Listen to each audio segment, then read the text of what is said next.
Just got done with like a 3-hour car ride. Hey, why not? Let's go ahead and open one of these bad boys up. And you know what? It's late.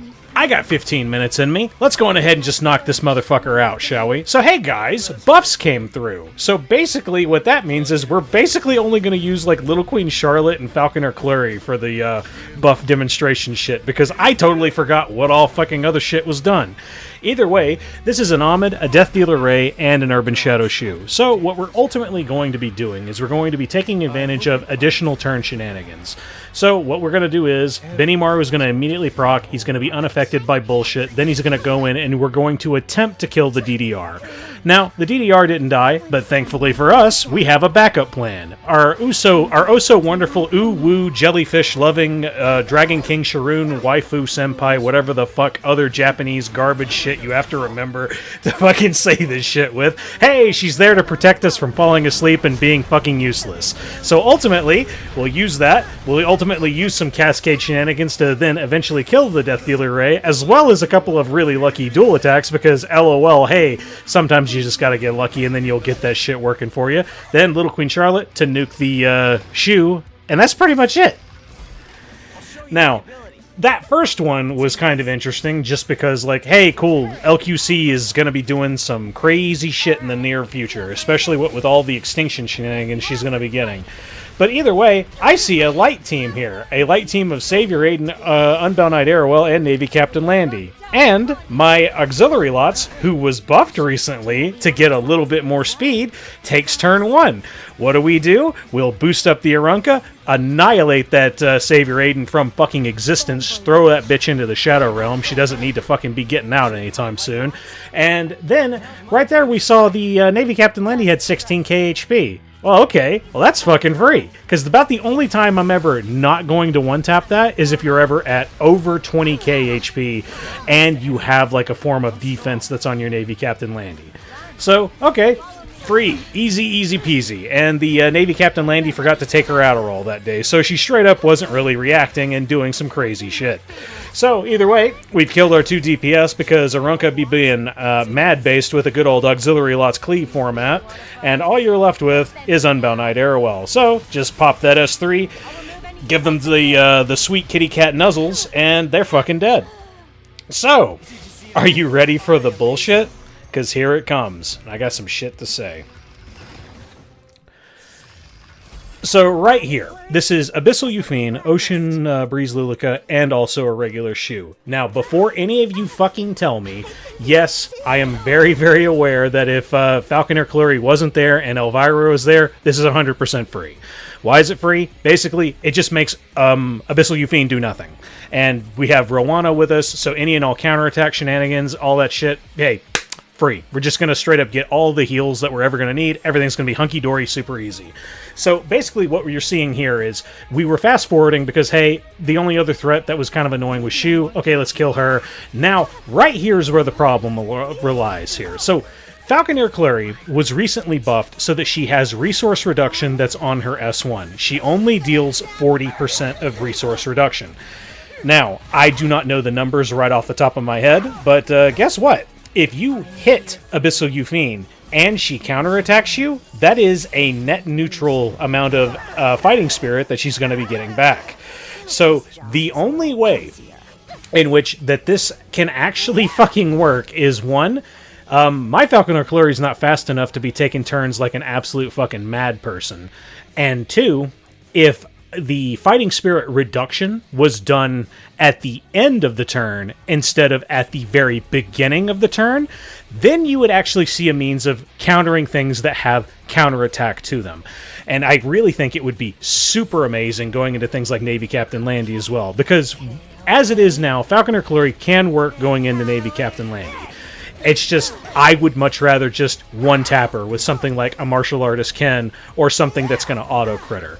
So, right here, okay, cool, Falconer Kluri just went down, and to those of you who are paying attention, yes, we have been here for almost 100 turns. So, it was right around in the next few turns or so I pretty much decide, okay, I can probably survive 5 more turns, because this is the thing that's fucking nuts about Abyssal Yufine, is after she really gets going, and if she activates trauma even once, pretty much like the next turn, or the turn after, she's just straight up gonna get trauma again, and it is the ultimate, like, scenario of it will kill your tank down. So, if you don't have a means of stopping the fighting spirit, aka Elvira, or you don't have something like Martial Artist Ken, or something like Spirit Eye Celine that's going to punish this attack right here going in, well, guess what? You're essentially going to be dead. Thankfully for us, we were here for over 100 turns, so then we can draw up there at the very top. Let's move on to the next fight. Fucking dumb, huh? But either way, on to the next fight here. So now we're fighting a Zeo team. So this is what I like to call Zeo trapping, but it's only in quotes or in parentheses AI edition. Now, the reason why I say that is normally a Zeo trap is where Zeo is forced to go into a unit because he cannot hit the other units. You usually do that with things like stealth or whatever.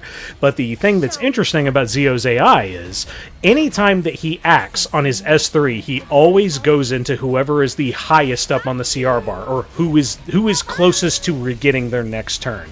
So, the way in which you go ahead and predict how you want it to go is, I have my Edward Elric on, like, somewhat okay-ish fast gear. It's like 200 or something like that. But then the other 2 units that are with him are really, really slow. So, Doris is there as a means of healing, and also just in case, if Doris ever gets the first hit, so she's the first one going to be attacked, this is 100% free. Because the hardest part is anytime Arowell starts taking the main aggro, so if she is the lowest health early on, then you're going to be taking absurd damage constantly over and over and over again. And the good news is if they're targeting Doris, then you can just do something like, say, do a big S3 heal on Doris, and then suddenly the aggro completely switches, because the one who's going to be taking the damage is the escort from Arowell. Now, that's not something you can 100% rely on, because straight up, you never know who Zeo's going to go into on his second turn. It really all depends. And also, there was a fair amount of good luck that went into this first round as well. Because if you were paying attention, basically whenever Ed went in, that Senya did fuck all. Senya didn't even have an opportunity to S3, I believe, because she just straight up was perma-provoked, always went into Ed. Any and all of these attacks going into Ed is actually fucking great. And speaking of which was kind of weird, the Zeo was on Sharun. Probably one of his worst artifacts for that specific purpose, especially on a defense.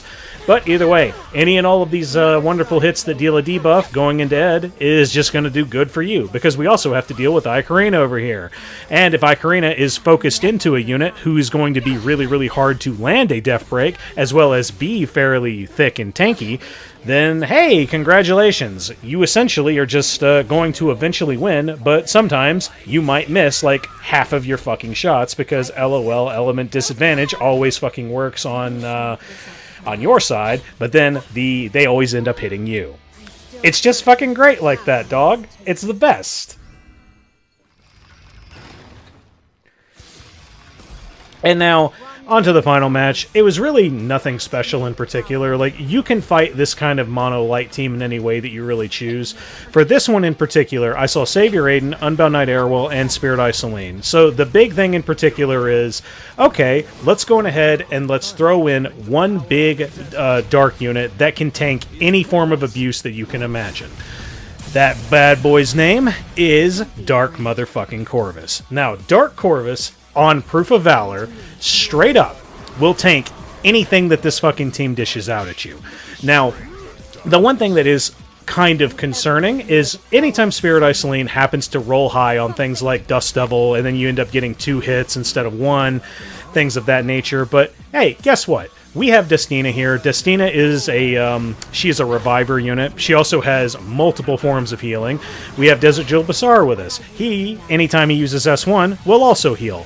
Also, he does a barrier inversion for any time Unbound Knight Arowell happens to throw out one of those S3s.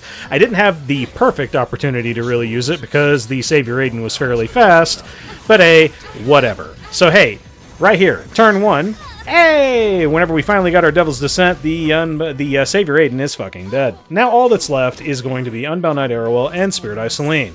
Now the fun part is the fact that Dark Corvus, the reason why he's so fucking based, is he also deals extinction damage. Which pretty much means the only thing that can really stop you here is injury.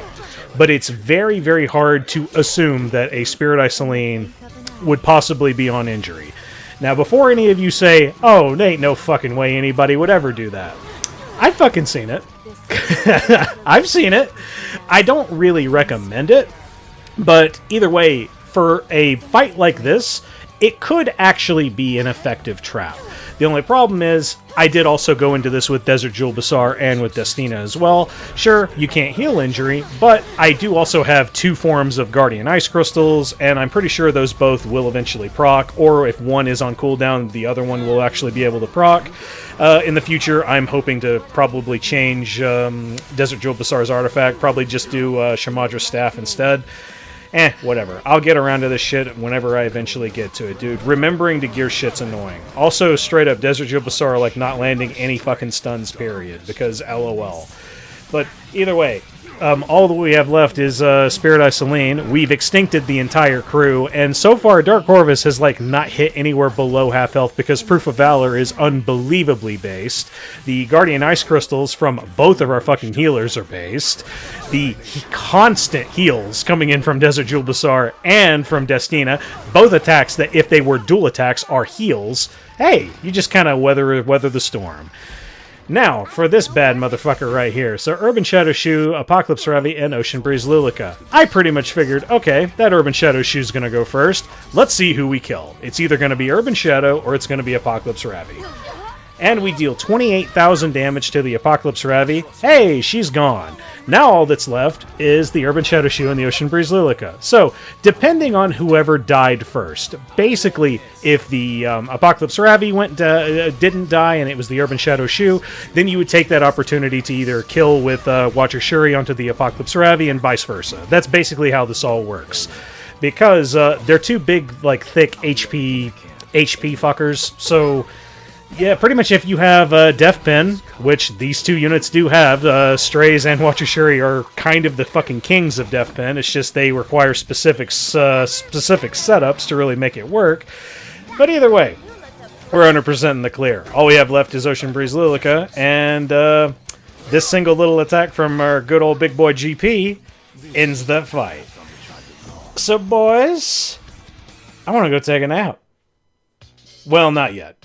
So, basically, to those of you who are aware, I was gone, like, all weekend. Basically, I went over to another friend of mine's house who's way over, like, in another state. And you know what? I had a good fucking time. I spent the majority of the weekend playing Unicorn Overlord. Was a lot of fun. Highly recommend it. It's pretty legit. I had a good amount of fun with it. Kind of wish it came out on PC, but it fucking didn't, so... And what can you do? Great presentation so far. Just a few little things out of the way, but like, hey, I've already gone like 10 hours in it. It could be better. We'll see. Like, we'll see how it really rolls the further on down I get. I would really like to promote in the game, but we kind of fucking can't do that yet. But either way, other than that, yeah, we ate really, really good food. I really spent a lot of the fucking time sleeping because I desperately needed it. And, oh yeah, onto the buffs and shit. So, basically, the big thing in particular is like, hey, Falconer Kluri, she works. And then, like, with lots of asterisks and fucking quotation points around it. The only reason why I would say that would make her work or be more consistent is either if, one, they were to make it so that the resource reduction occurs at the end of the turn, so that then you can hit something, and then after everything's all done, the resources go down. Or if you just straight up made the resource reduction a lot higher than 40%. I think 40% is like bare minimum, super low. It's just not enough to really be a huge factor, especially considering Fighting Spirit being one of the big ones. Is anytime you hit something, more than likely you're going to be gaining that back, because that's a lot of the times how Fighting Spirit is. Now, I don't know. Maybe you guys can go ahead and enlighten me on how fucking wrong I am and how, like, incredibly stupid and retarded I am. By all means, go right on ahead. I have not thought about Epic 7 for a hot fucking minute in the past, like, what, 4 days? But that was my initial, perception of Falconer Kluri. I wanted to use her. I wanted to see if she could actually work as a free-to-play option to go into crazy shit like Abyssal Yufine. And the answer is still, just use like Martial Artist Ken or Spirit Eye Celine or any other form of one-tapping. But either way, boys, if you like this video, go on ahead and hit like. And if you want to see more of my content, hit subscribe. I'm gonna go die now.